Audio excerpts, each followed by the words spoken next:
நாங்க எல்லாம் கொண்டு வந்துட்டுமே.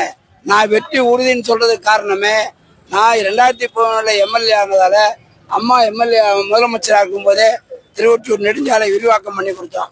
இதை ஓடுற metro train Wimco Nagar to airport நான் எம்எல்ஏ இருக்கும்போது தான் பண்ணி கொடுத்தோம். திருவொற்றியூர் மாட்டு மந்தை மேம்பாலம் நான் எம்எல்ஏ இருக்கும்போது தான் பண்ணி கொடுத்தோம்.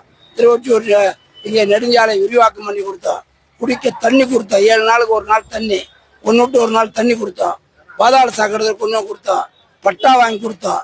74 வருடத்துக்கு பிறகு திருவொற்றியூர் வடிவடைமன் கோயில்ல தேர நான் பிறந்து கூட நான் பார்த்ததில்லை. ஒரு உடஞ்ச தேர் தான் நான் தேர்களில் பார்த்துருக்கேன். ஆனா இன்னைக்கு அந்த தேரை 75 வருஷத்துக்கு அப்புறம் ஓட வச்ச பெருமை புரட்சி தலைவி அம்மாவுடைய ஆட்சியில அம்மாவுக்கும் நான் எம்எல்ஏ இருந்தேன். நான் செஞ்சு கொடுத்தேன்றதை பெருமையா சொல்லிக்கிறேன்.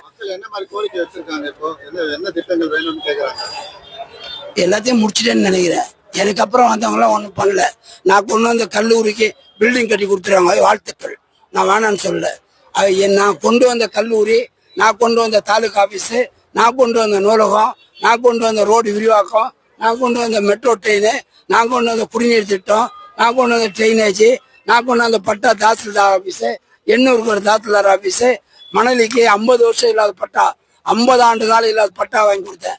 சின்ன சேக்காடு 50 ஆண்டு இல்லை பட்டா, மணலிக்கு பாதாள சாக்கடை திட்டம், 800க்கு 86 கோடியில் பாதாள சாக்கடை திட்டம், அன்னை சிவாமி 8 கோடியில் பாதாள சாக்கடை திட்டம், மணலிக்கு 44 கோடியில் பாதாள சாக்கடை திட்டம், சின்ன சேக்காடு 22 கோடியில் பாதாள சாக்கடை திட்டம், சின்ன சேக்காடுல 11 கோடியில குடிக்க தண்ணி கொண்டு வந்து கொடுத்தேன். மணலிக்கு 22 கோடியில் குடிக்க தண்ணி.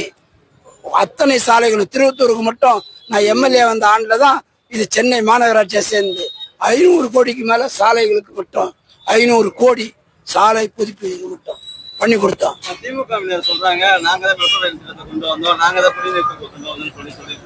அவங்க சொன்னா அதுக்கு பதில் நான் சொல்ல முடியுமா?